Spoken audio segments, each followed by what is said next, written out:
Been in the kitchen and getting ready to make something and realize you don't have an ingredient you need? Maybe there's a substitute you can use. We'll find out in this edition of WJTS in.form. Hello, I'm Bill Potter. Joining me in the studio is Jan Dougan. She is the Health and Human Services Educator for Purdue Extension in DuBois County. And Jan, you know, there's always a time when somebody's working on something in the kitchen, they realize they don't have an ingredient they need.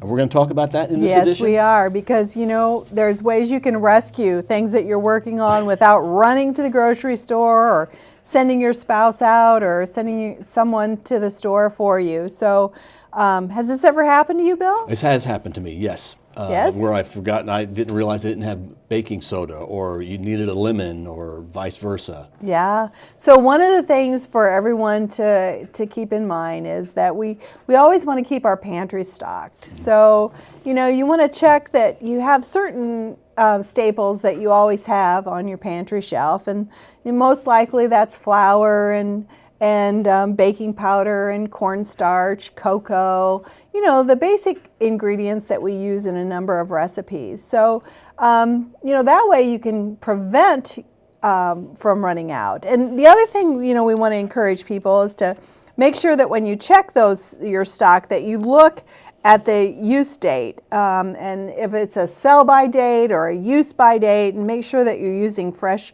ingredients so that you're going to have a successful product.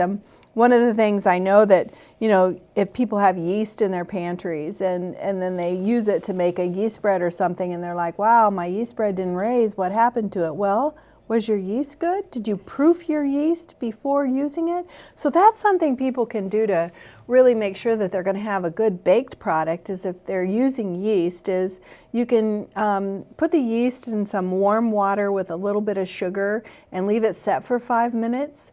And if it starts to bubble and grows, you know that the yeast is still active and working, and then you can add it to your product that you're baking or mixing up in the kitchen. And then you're guaranteed that, you know, you're more likely, I shouldn't say guaranteed because all kinds of things can happen in the kitchen, but you're more likely to have a successful product. I'm glad you brought up about the dates, because more often than not, that has really been my problem. I've had yeast in the pantry for a long time. You pull it out and you realize, well, it's 2 years old because it's been there forever. I haven't made bread forever.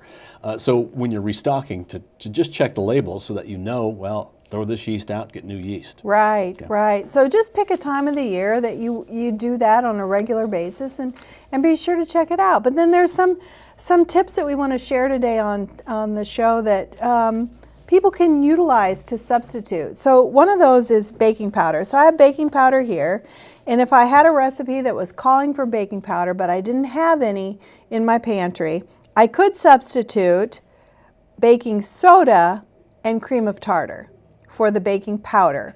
So if I needed 1 teaspoon of baking powder in my recipe, I would substitute 1/4 teaspoon baking soda along with 5/8 teaspoon cream of tartar.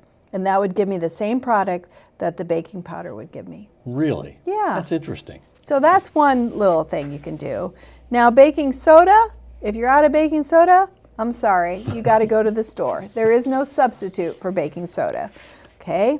Cornstarch. You know, a lot of times people have a recipe that calls for cornstarch. Well, you can actually substitute 2 tablespoons of flour for 1 tablespoon of cornstarch. Now, I know a lot of people use cornstarch or flour to make their gravy. You can use either or. You have to use a little bit more flour than you would cornstarch if you do that. But in recipes, you can make this substitute.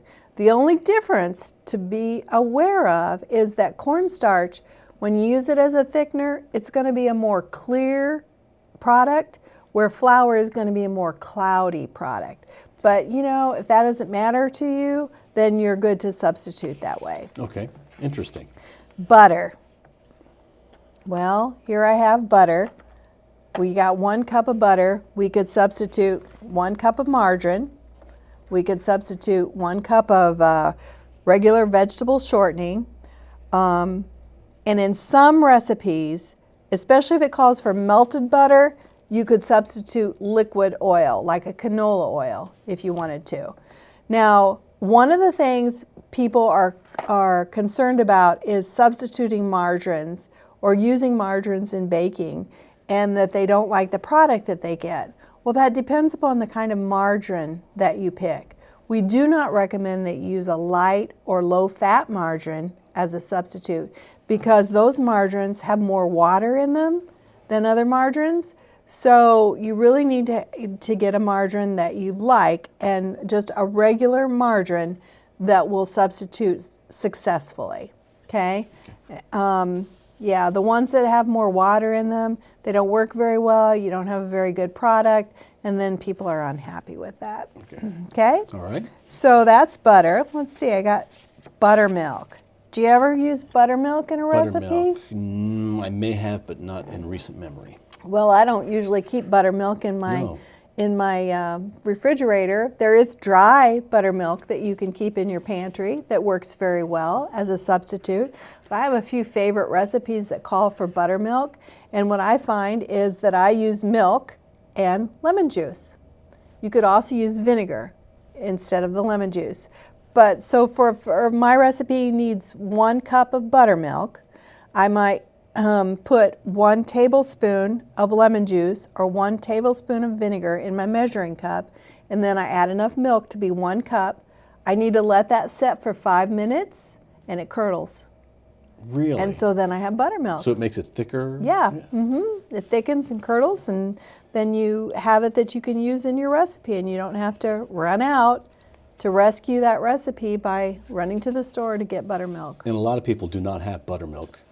It's not something you just keep. Right. Because you can only keep it for so long anyway. Well, it does have a use date on it, but there are several recipes that call for buttermilk. So depending upon, how you're using it and how much you need. But that is an easy and quick and easy substitute, and it works very, very well in recipes that I've used it for.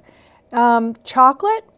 So unsweetened chocolate, you could use cocoa as a substitute along with butter or margarine in your recipe. Or if you're going to melt it, you could actually use vegetable oil. So you would substitute for 1 ounce of chocolate in a recipe, you would use 3 tablespoons of the cocoa and a tablespoon of butter or margarine or a tablespoon of the liquid oil to give you the product that Kind of you making need. your own little chocolate there in a way. Yeah. For a recipe that would work out really good. Okay. Yeah, depending upon what you're doing. Self-rising flour. So this is something you really need to check the date on in your pantry, because if it's out of date and it's self-rising flour, you're not going to get a very good product, okay? Because self-rising flour has baking powder and salt already in it. So if you want to make your own self-rising flour, you need a cup of flour minus the 2 teaspoons of the all-purpose flour. You're going to substitute here. So you take your all-purpose flour, you fill a cup, and then you take 2 teaspoons out, and then you add 1.5 teaspoons of the baking powder and 1/2 teaspoon of salt. And then you'll have a cup equivalent of self-rising flour. Obviously, I don't do a lot of baking. I did not know that there was that much difference between self-rising flour and all-purpose flour. I thought basically it was the same. It's really a convenience when you think about it. Probably one of my favorite recipes that we use self-rising flour in is beer bread. So you can really do it with regular flour. You just have to add your baking powder and your salt. Well, I also better be careful when I'm buying flour that I pick up the right flour. Yeah, there's lots of different kinds of flour. And the other thing we want to make sure that people know about flour is that we don't really have to sift flour anymore because of the way it's processed today. It's really fine enough. But we also need to realize that flour, when it's packaged, it's pounded. Okay, when it's put on the pallet, it is pounded again. When you think about setting the sacks down, it's pounded. That's what I'm saying when I say pounded. And then when they stock the shelves in the grocery store, they pound it again. So you really need to take a spoon into your flour and stir it up and incorporate some air into it before measuring flour. You don't have to sift it, but you get a better product if you do that. Okay. Okay? So mayonnaise. What's a substitute for mayonnaise, Bill? I would think salad dressing or yogurt. Yes, you could substitute cup for cup. You can substitute yogurt. My preference is Greek yogurt just because of the consistency. Sour cream is another substitute you can make for mayonnaise. It is going to give it a different taste, but this is in salads or salad dressings that you would want to substitute that. You can even substitute cottage cheese. You have to put it in your blender and you have to blend it up so it has the consistency that you want, but those are things in salads or salad dressings that you could use as a substitute. What about red wine? Substitute for red wine? Vinegar of some sort? Well, grape juice or cranberry juice. Well, sure, that would make Yeah, sense. Okay. grape juice or cranberry juice is a good substitute. And then white wine. You should be able to get this one. White grape juice. Yeah, white grape juice works. So does apple juice. Apple juice is another thing that would work. So the other thing I want to mention is that a lot of times people have older recipes that call for compressed yeast, which is the little yeast blocks that we used to use all the time.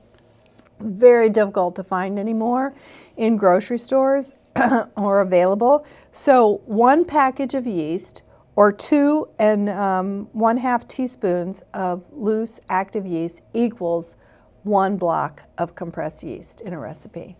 So I get calls for that every now and then. How do I substitute in this recipe that we have? And that's an easy way to do it. You just need to substitute 1 package of yeast, which is the 1/4 ounce size package of active dry yeast for 1 of the old little cake compressed yeast that we used to use in recipes. And some of these substitutes you may find you like better. Yeah. You might like a different way. Maybe you like using grape juice better than red wine. Yeah, you might find that you like the flavor better. You might find that it's more convenient. It might be less expensive. You know, there might be some things that you can substitute that really do improve the product or make it more likable for you and your family. Well, now is the time to look in your pantry and see really what you've got. But more importantly, check the dates because, you keep baking powder for a long time and you probably don't realize that it has expired if you don't look at the date at the bottom. Well, and I think it depends too on how much you cook, how much you bake, how big your family is, how quickly you can go through some of these products. And so, yeah, you really want to check your dates. And some of them are sell-by dates. Some of them are use-by dates. It says that on the package. Companies are becoming much more transparent about what those dates are and what they mean. It's easier to tell on the package. So, if you're taking the time to invest in cooking and preparing foods for family and friends to share in, you want to make sure you have a good product. You want to make sure that you check those dates. And have it as fresh as possible. Yep. Jan, thank you very much for coming in. Well, thank you. It's always a pleasure. I'm sure that today we've learned something very important. Thank you for watching WJTS in.form. There are things you can substitute in the kitchen if you run out. I hope you can remember. If not, if you're viewing this on TV now and you wonder in the future, you can always go to the WJTS website, go to the Inform programs, and they are all archived there. You can find this program called Cooking Substitutions. Thank you, Jan, for coming in and being our guest. Thank you. And thank you for watching WJTS. We're local people watching local people.